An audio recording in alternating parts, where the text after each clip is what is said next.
제13장.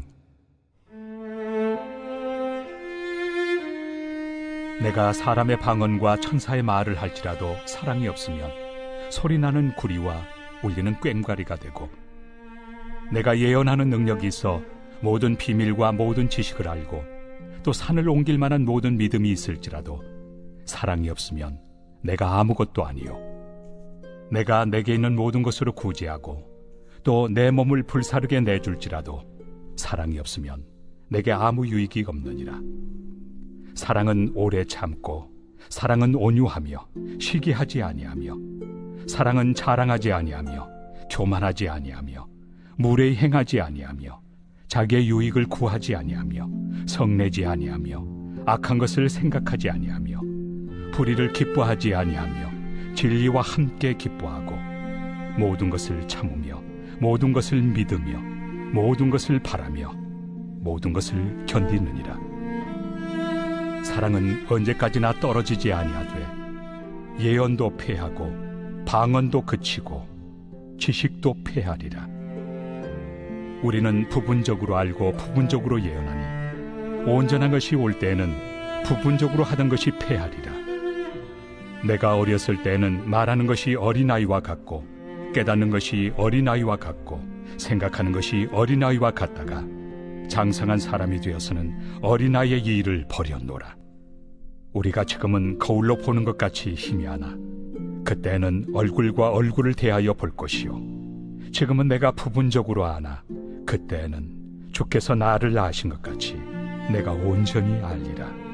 그런즉 믿음, 소망, 사랑, 이 세 가지는 항상 있을 것인데 그 중에 제일은 사랑이라. 오늘 우리가 읽은 고린도전서 13장의 말씀은 우리가 이미 잘 알고 있는 것처럼 우리 그리스도인들에 있어서 사랑이라고 하는 주제를 가장 잘 설명해주고 있는 장이라고 말할 수 있습니다. 사랑에 대한 정의가 기록되어져 있고 또 사랑의 중요성과 그 영적인 가치에 관해서도 잘 설명해 놓았기 때문에 그렇습니다.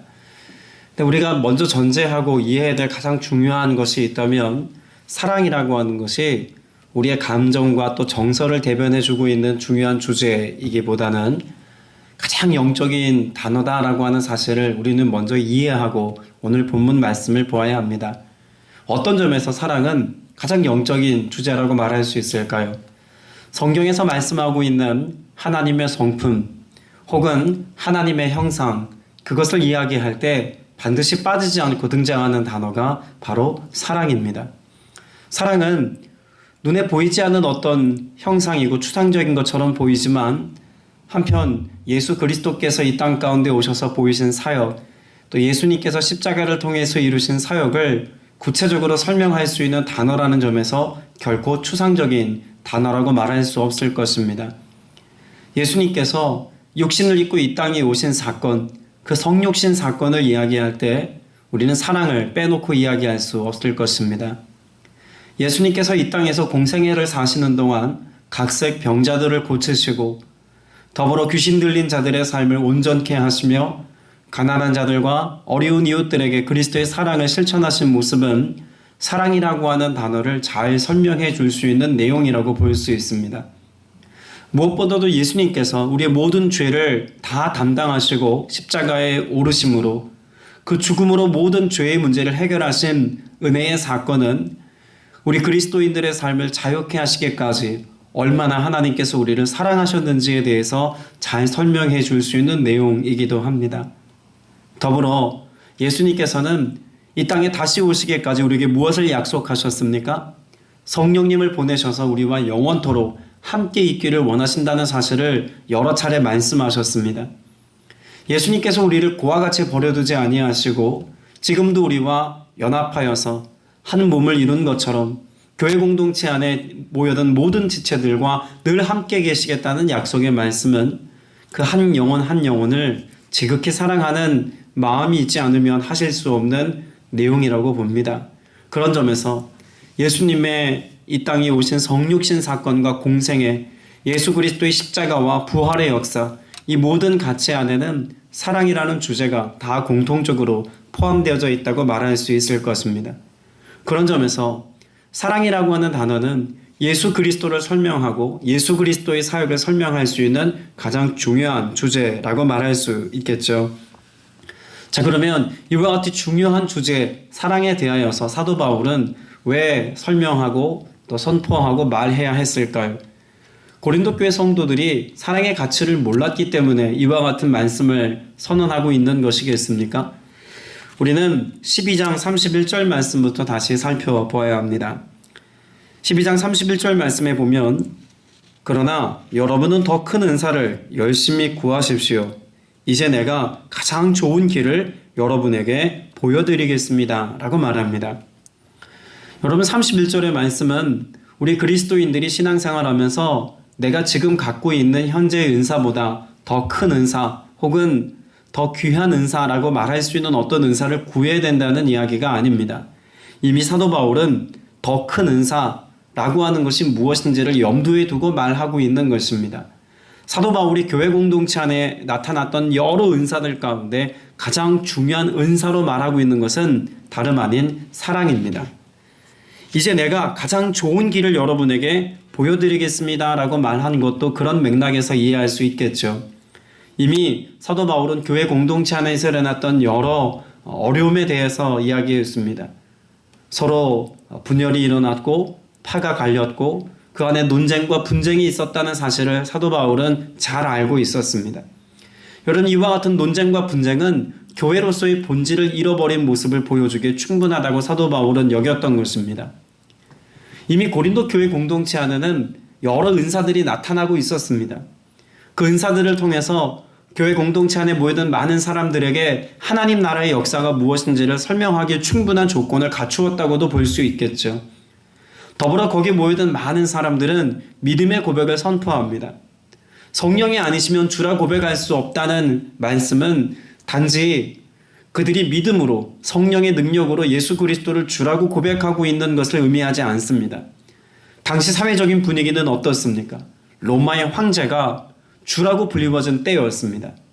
다시 말하면 내가 예수 그리스도를 주라고 말한다는 사실은 황제는 더 이상 우리에게 주인이 아니다 라고 하는 사실을 전제로 말하고 있는 것이죠.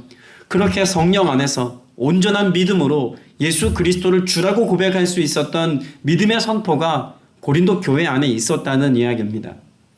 더불어 고린도 교회 안에는 비록 사도 바울의 질타를 받는 모습을 통해서도 알 수 있었지만 형식적으로나마 많이 가진 자가 적게 가진 자들에게 나누어주고 베푸는 구제의 모습도 있었다는 것을 분명히 알 수 있습니다. 이와 같은 신앙의 건전성 혹은 교회가 공동체로서 가져야 될 좋은 면모들을 충분히 가지고 있었음에도 불구하고 사도 바울 눈에 결코 보이지 않았던 한 가지를 주목하고 있다고 말할 수 있지 않겠습니까? 그게 뭘까요? 사랑입니다. 사도 바울은 1절, 우리가 읽은 고린도전서 13장 1절부터 3절까지 말씀을 통해서 이 사실을 이렇게 증언하고 있는 것입니다. 고린도 교회 안에는 무엇이 있었습니까? 이미 사람의 모든 말과 천사의 말이 가득했다는 것을 전제하고 말합니다. 사람의 모든 말이라고 하는 것은 무엇을 의미할까요? 사도 바울은 당시 고린도 지역에 있었던 많은 철학적인 혹은 인문학적인 혹은 사람들에게 설득력 있게 설명되었던 복음의 내용에 대하여서 염두에 두고 말하고 있는 것입니다. 여러분이 온갖 지식을 다 동원해서 성경에 기록된 모든 말씀을 다 이해해서 여러 사람의 말로 복음을 잘 설명할 만큼의 지식이 있어도 심지어는 성령께서 말하게 하시는 그 은혜를 따라서 방언으로 말하는 은사적인 권위가 여러분에게 있어도 사랑이 없으면 아무것도 아닙니다 라고 가르치고 있는 것이죠. 그 말은 이미 고린도 교회 안에 이와 같은 사람의 모든 말과 천사의 말을 하는 이들이 있었다는 것입니다. 그럼에도 불구하고 그런 신령한 은사와 진리의 복음의 말씀이 선포되어지는 모습 속에서 결코 발견하지 못했던 것이 사랑이었다는 것입니다. 믿음에 관하여서도 마찬가지 아니겠습니까? 내가 예언하는 능력을 가지고 있을지라도 또 모든 비밀과 모든 지식을 가지고 있을지라도 산을 옮길 만한 믿음을 가지고 있을지라도 사랑이 없으면 아무것도 아닙니다. 이미 고린도 교회 안에는 예언도 있었고 지식도 있었고 믿음도 있었다는 이야기입니다. 그런데 뭐는 없다는 겁니까? 사랑은 없다는 이야기죠. 구제도 있었지만 역시 사랑은 없었다라고 말합니다. 여러분, 우리가 이 말씀을 좀 깊이 있게 좀 생각해 보면 정말 사랑이 없었을까? 그들이 이와 같은 영적인 실천력을 가지고 살고 또 구제하는 이런 어려운 이웃을 돕는 현장 가운데 있을 때 정말 사랑이라고 하는 것이 사도 바울이 말하는 것처럼 전무했을까?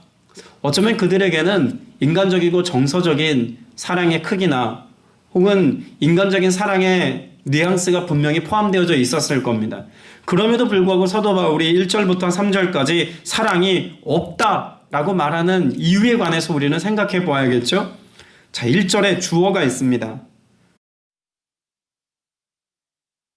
누구입니까? 내가라고 기록하고 있죠. 2절의 주어도 내가입니다. 3절의 주어도 내가입니다. 그러니까 사도 바울은 지금 이 모든 영적인 일이라고 불리우어질 만한 은사적인 말이나 믿음의 역사나 구제나 다 주님의 나타남이 보이지 않았다는 사실을 강조하고 있는 것을 알 수 있습니다. 3절 말씀에서 그것을 더 극명하게 말해주고 있지 않습니까?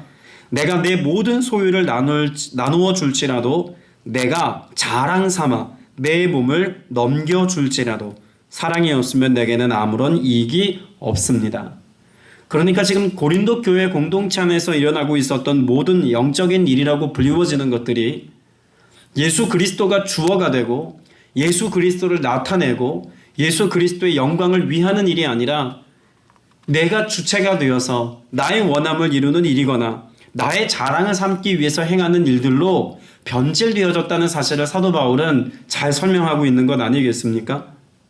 때문에 사도 바울이 애통하는 심정으로 지금 말하고 있는 것은 단지 사랑이라는 정서가 보이지 않는다가 아니라 그들의 사역과 그들의 여러 영적인 행위와 수고로움 속에 누가 나타났어야 했다는 이야기입니까? 예수 그리스도께서 나타나셨어야 함에도 불구하고 예수님이 보이지 않았다는 사실을 사도 바울은 강조하여 말하고 있는 것 아니겠습니까?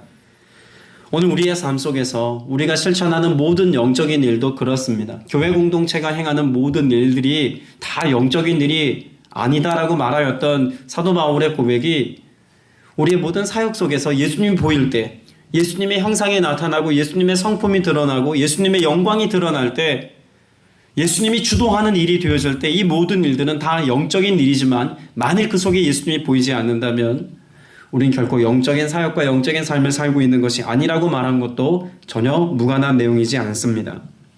4절 이하 말씀을 보면 사랑에 대한 여러 정의를 말씀하고 있지 않습니까? 사랑은 오래 참고 친절합니다. 사랑은 시기하지 않으며 뽐내지 않으며 교만하지 않습니다. 사랑은 무례하지 않으며 자기의 유익을 구하지 않으며 성을 내지 않으며 원한을 품지 않습니다. 사랑은 불의를 기뻐하지 않으며 진리와 함께 기뻐합니다. 사랑은 모든 것을 덮어주며 모든 것을 믿으며 모든 것을 바라며 모든 것을 견딥니다. 여러분이 말씀은 분명 사랑에 대한 아름다운 정의입니다. 성경 전체를 통틀어서 사랑에 대하여 이보다 더 잘 설명해 놓은 구절이 없다고 여길 만큼 사랑에 관한 여러 메시지를 잘 전달하고 있다고 볼 수 있지 않겠습니까? 그런데 앞선 1절부터 3절까지의 내용을 기반으로 생각해 볼 때 4절 이하에 기록되어져 있는 사랑에 대한 정의는 단지 우리가 느끼는 사랑이라는 정서와 성품을 잘 설명해 놓은 문장이기만 하지 않습니다. 4절 이하에 기록되어 있는 모든 내용은 예수 그리스도를 설명하고 있는 내용이라고 볼 수 있습니다. 여기 사랑이라고 하는 단어가 있는 곳에 예수님을 집어넣어서 읽어도 아무런 문제가 되지 않습니다. 예수님은 오래 참고 친절하십니다. 예수님은 시기하지 않으며 뽐내지 않으며 교만하지 않으십니다. 예수님은 무례하지 않으셨으며 자기의 유익을 구하지 않았으며 성내지 않으셨으며 원한을 품지 않았습니다. 예수님은 불의를 기뻐하지 않으셨으며 진리와 함께 기뻐하셨습니다.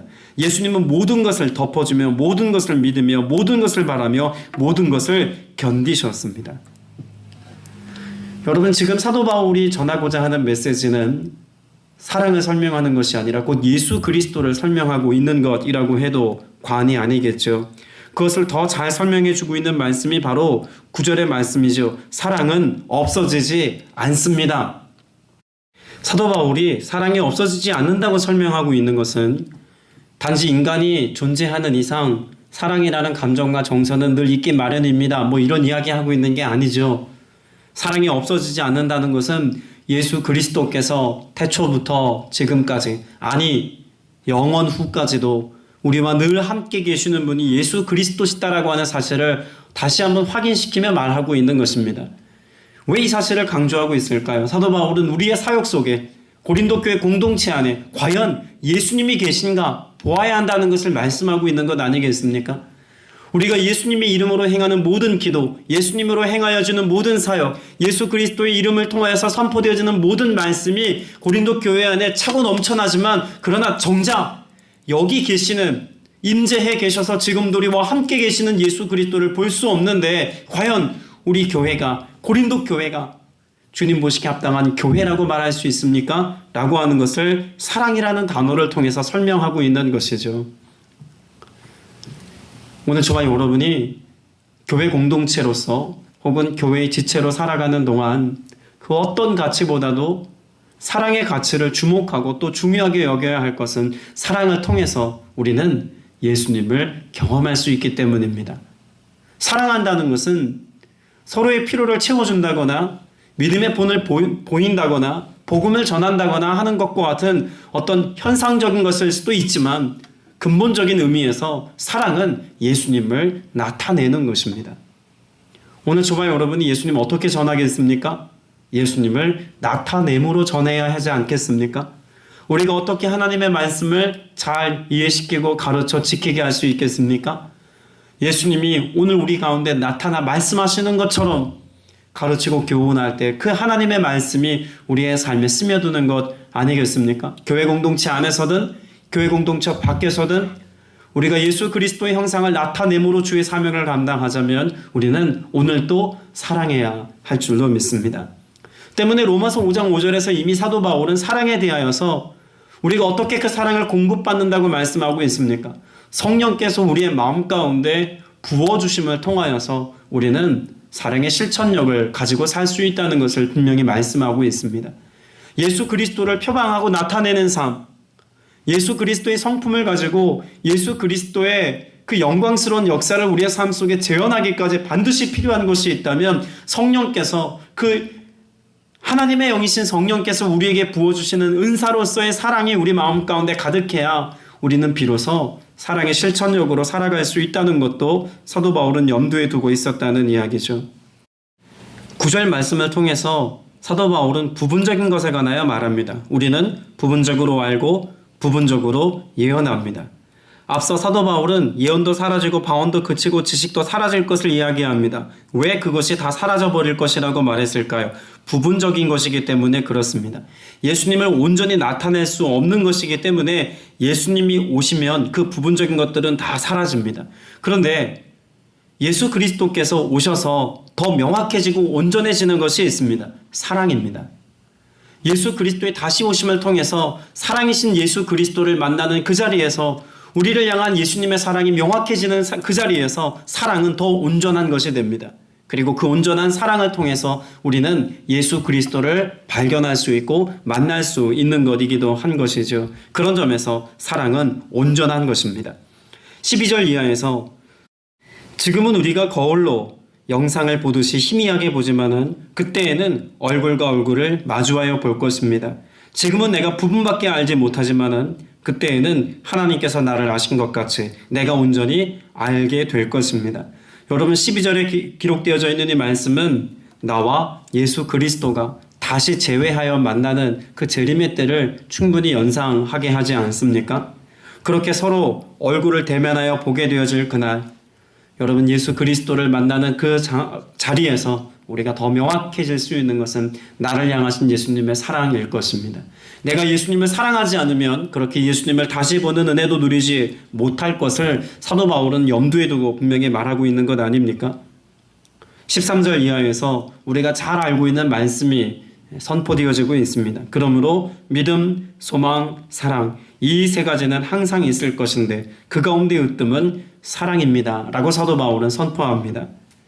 여러분 사랑을 왜 아주 중요한 영적인 가치인 믿음, 소망과 견주어서 으뜸이라고 표현했을까요? 결국은 믿음의 대상이 누구입니까? 예수 그리스도시죠. 우리가 소망해야 될 다시 오실 예수 그리스도를 소망하는 것이라면 여러분 믿음도 소망도 결국 사랑으로 귀결됩니다. 왜냐하면 사랑은 곧 예수 그리스도를 나타내고 있기 때문 아니겠습니까? 오늘 저와 여러분이 더욱더 사랑해야 합니다. 서로 간의 사랑을 통해서 예수 그리스도를 만나는 은혜가 있을 수 있기 때문에 그렇습니다. 우리는 그 어떤 세상의 비난과 여러 관계의 어려움 속에서도 사랑으로 예수 그리스도의 복음을 선포하고 증언할 수 있어야만 합니다. 우리의 삶 속에 구제를 행하는 것이나 누군가에게 필요한 것들을 채워주는 그런 돌봄의 사역을 감당할 때에도 반드시 사랑이라는 영적인 가치가 중심에 있어야만 합니다. 왜냐하면 자칫 우리의 돌봄과 섬김이 나를 드러내고 나타나게 될 만한 것이 될 수 있기 때문에 그렇습니다. 사랑이라는 이 은혜가 우리의 삶 가운데 빠져서는 결코 온전한 것이 될 수 없다는 것을 우리가 바르게 이해해야겠죠. 오늘도 주님은 저와 여러분을 통해서 하나님의 나라를 이루어 가기를 원하시고 완성해 가기를 원하십니다. 우리의 가정이 하나님 나라 되기를 원하시고 교회가 하나님 나라 되기를 원하시며 이 나라와 이 땅이 하나님 나라 되어지기를 원하십니다. 우리가 이와 같이 하나님의 나라를 살아가는 사람이 되어지고 하나님의 나라를 삶으로 보여주는 사람이 되자면 반드시 오늘 주님 주신 마음 가지고 그리스도의 성품으로 더욱 사랑하는 삶을 살아야 할 줄로 믿습니다. 어떤 사랑입니까? 예수님이 우리에게 가르쳐 주신 무한한 용서와 무한한 이해로서의 사랑이 오늘 저와 여러분의 삶 가운데 반드시 있어야 할 줄로 믿습니다. 이와 같은 사랑은 내 스스로 만들어낼 수 있는 것이 아니라 누구로부터 주어지는 것이라고요? 성령께서 우리 마음 가운데 부어주시는 것입니다. 그러므로 오늘의 기도는 예수 그리스도 우리 주님을 삶으로 나타내게 하여 주옵소서. 그러나 내 마음 가운데 온전한 사랑이 결핍되었거나 부족하오니 성령께서 내 마음 가운데 온전한 사랑의 영으로 임재하시고 또 그 사랑의 마음을 부어주시어서 내가 삶으로 예수 그리스도를 나타내게 충분한 인생 되게 하여 주옵소서. 그리하여서 하나님의 나라가 나를 통해서 증명되어지도록 내가 사랑의 통로로 쓰임받는 은혜 있게 하여 주옵소서. 간절히 기도해야 될 줄로 믿습니다. 주님은 이 일을 위하여 우리를 부르셨습니다. 이 일을 이루시기 위하여 예수 그리스도와 연합된 교회가 되게 하셨습니다.